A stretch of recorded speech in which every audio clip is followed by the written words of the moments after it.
Hi,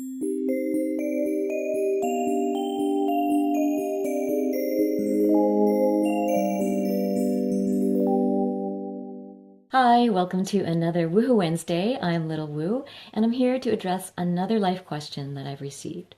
This week's question is, why do some people seem to enjoy hating or being angry? Most of us who have felt either of those emotions have received some enjoyment from it. So I want to explain a little bit about why that happens. Anger is an intense emotional reaction to a perceived threat, violation, or insult, especially one that feels intentional or unjust. And then hate is a form of solidified anger around a constant perception of threat, violation, or insult. So if you can imagine that someone perceives an injustice happening that seems intentional, then, and especially if it's going to impact them in some way or impact someone they love, then they're going to feel anger. But if they start to see that this is a perpetual situation, then that anger can turn into hatred. So I call hatred solidified anger. Now, why do people get pleasure from either of those emotions? Well, on the human scale of emotion, we have this wide gradient of possible feelings. And on one end of the spectrum is where your heart feels generally open, and then you're more apt to feel things like joy, laughter, and love. And then there's the other end of the spectrum where your heart closes, and you're more likely to feel sorrow, despair, or even hatred. Now, none of those feelings are bad in themselves. They're neutral. They're messages from your brain and your heart and your body about how you're thinking and feeling, and it's important to get those messages. So first of all, I want to make sure that we understand that nothing on the scale is evil or wrong, and they all serve a purpose in our evolution. It's important to feel anger. It's important to feel even despair at times or sorrow, because they all mean something and they're useful. It's when we get stuck. And so if we get stuck in perpetual anger, it solidifies into hatred. And in that solidification, we can actually have still moments of joy. And so I'm going to give you an example of, let's say someone who has felt unwanted and rejected for most of their life. Let's say they have had a very unhappy childhood, feeling very unwanted or rejected and powerless. And then they join a violent and angry gang. And for the first time, they feel like they kind of belong, and they kind of feel like they have some power now because they've got a group with them. They're not so alone anymore. And then they go out and they start to, pick out targets, people who maybe trigger them or maybe remind them of something that they don't like, and then they beat that person up. Now, in that state of hatred and anger and rage, they might feel some joy. And they might even laugh while they're kicking someone. And you think, well, how can joy and laughter from the spectrum of love be present in a place full of anger and hatred? Well, it's because it's contextual.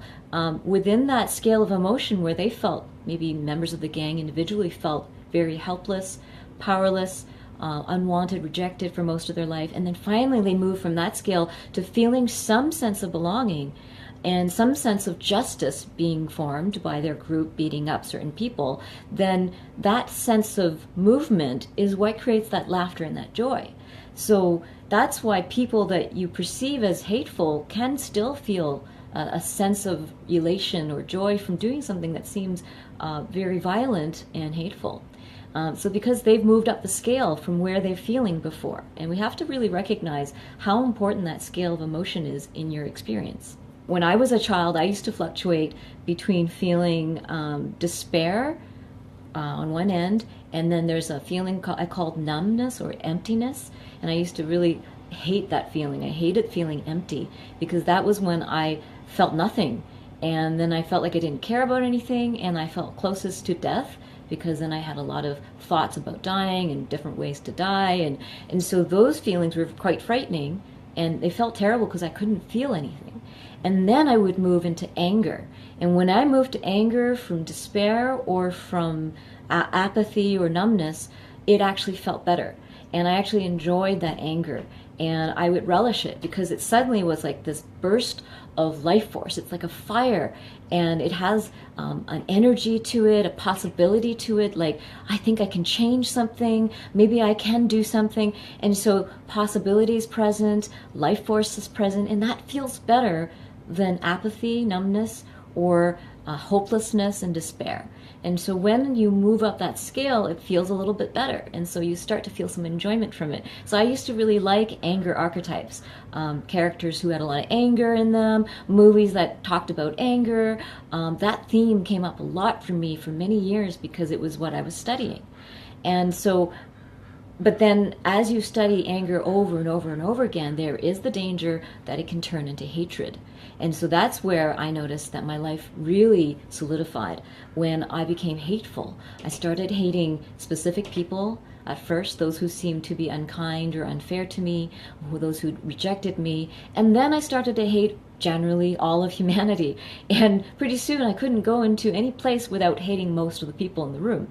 And that hatred ate away at me until I felt like I didn't know what to do with it. And it was like a combination of rage that turned into hatred and then back to rage. It was feeding itself. And I realized I didn't want to live this way. And that the common denominator in all these situations was always me. That it was me that carried the anger and the hatred. And at first I thought, no, it's people. It's everywhere. People everywhere are terrible. But then I realized, no, what if I'm wrong? What if I'm carrying this and deeply misunderstanding the situation? And so I started to really study my anger and study my hatred and see where it came from. Where was the threat that I felt? And I realized it's because I felt unwelcomed and unwanted in this world, and that I kept carrying that belief around everywhere and seeing it even if it wasn't really there. And so that transformation came from understanding where my hatred and where my anger came from.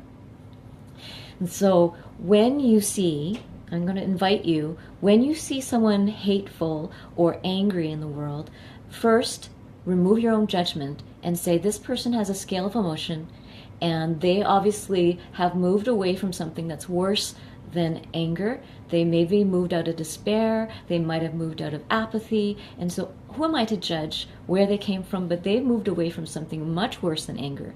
And then their anger became hatred because it was maybe instilled over a long period of time. So first stage is to remove your judgment and understand the scale of emotion. Second stage is to then understand what was the threat that they perceived. What was the insult or violation that they experienced?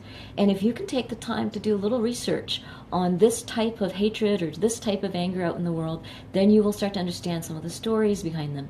Maybe not every single story will reveal itself to you, but you will learn more about why this type of hatred exists in the world. And then the third thing you can do when you understand, then you can start to contribute your compassion and your action to actually change that. So if you see racial hatred and prejudice, or you see gender or sexual orientation hatred, or any type of hatred in the world that really irks you and makes you feel really sad, then remove your judgment, take time to understand where the source comes from, why, who was violated, and how were they violated, and how are they perceiving that violation, and then how can you transform that perception in the world. And that is how you're going to be able to contribute to easing and dissolving that solidified anger, dissolving that hatred with your compassion and understanding, with your ability to uplift people with a new vision and new understanding so they stop perceiving constant threat, violation, or insult. And that is how we can change hatred and how we can actually withstand witnessing it without being deeply triggered into hatred ourselves. So I invite you this year to really take your time, if there's some kind of hatred that irks you, to really go through this process. I know that in the heart of every human is a desire to move up that scale of emotion, to open that heart, and little openings away from despair and apathy can be anger or even hatred for a period of time.